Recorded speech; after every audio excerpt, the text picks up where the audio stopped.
Good day, good evening, Matt here. This is spreadsheet tutorial number 6. We're going to look at the dashboard in this one for the first time. We're going to get the dashboard activated. So on the last tutorial we filled out all our expenditures and we put in our monthly costs. So if I scroll down you can see we've got them all populated, but we've got some blanks in there at the moment. So I'm just going to show you how you get rid of the blanks if you want to. So if you click on the cell on the left hand side, the row number, you can highlight it all with a click and then right click and then delete. So that will delete any unwanted rows that you've got in there, just if you want to do some tidying up. I pre-populated these with a number of additional rows, such as other vehicle here, you might want to delete that one. Motorbike rego, you might not have that, so you could delete that one as well. We're just doing a bit of tidying up here. Yep. Okay, so we've got all our expenses all tidied up now. So let's move to the dashboard. So now we can see in the dashboard, we've got the expenses report. So we've got all our accounts lined up down the left-hand side. And if you've changed the names of your accounts, these won't change yet. We have to do the refresh and then they'll change. All the names will change. Similar with all the descriptions, these will be still as the pre-populated one that I sent out on the Rev 1, so those will refresh. Categories, and then we're going to import the monthly costs. So what we do is we click onto the accounts button, select right click, and then we go down to refresh, and hey presto, everything just jumps in now. So we've got our filter buttons have been activated. We've got our account spend, so it's worked out what we've got in our daily expenses. So let's just have a look at that. So we've got 4,866 in there, and our budget is 4,934, so we're just below there. Fire extinguisher, 1,200 we're spending, and we've got a budget of 1,273, so that's below. Splurge, 960, and we've got a budget of 1,034, and then Smile, we're just spending 175 out of Smile with a budget of 700. And I think those Smiles there were our investments. So we've got our savings there, 175, you can see have popped in.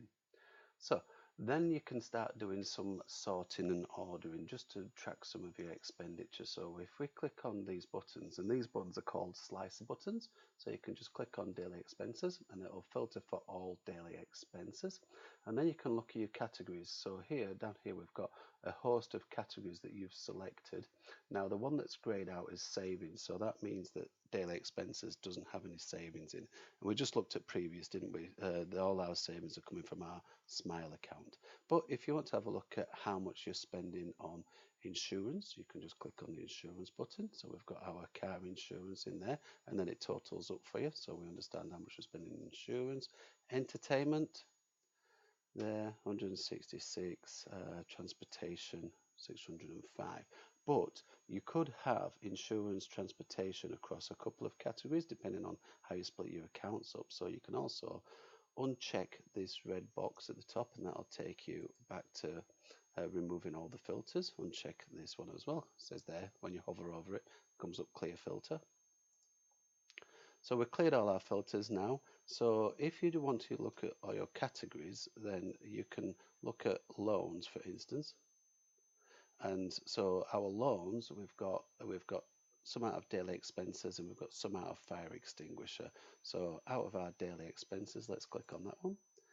We've got our mortgage and our investment property and our car finance that come out of our daily expenses. Just clear that. And then out of our fire extinguisher, we can see we are pointing the fire extinguisher at credit card 1, credit card 2, personal loan, and personal loan 2. So we're spending $1,000 on there. So the intent is to get these paid off as quickly as possible, and then we should be able to point that money at something else. We could either tip it back into fire extinguisher to get us down to 60%, because I think we're just above 60%, or we can put extra payments into the mortgage. And with the interest rates being so low at the moment, putting extra payments into the mortgage is really valuable. You're not going to get a lot of a high interest account, but you could be paying off quite a substantial amount putting that money into your a mortgage. So I'll just click that and just undo that as well. So that's basically filtering the spreadsheet. Have a play around, work between your categories and your accounts. And if you do think that you've got some anomalies, then you can click back to your expenditure tab and you can just scroll down to where you think you've got anomaly, say Mojo. But I don't want my Mojo coming out of fire extinguisher. I'm going to click that and I'm going to put that out of Smile. When you make the changes like this, you need to go back to the dashboard. You need to click on accounts, right click, refresh, and that will refresh that now. So then we can go back into Smile and we can see Mojo's now jumped into Smile. Okay, so that's basically how the dashboard works for expenses. Next tutorial, we're going to move on to accounts. I'll see you there.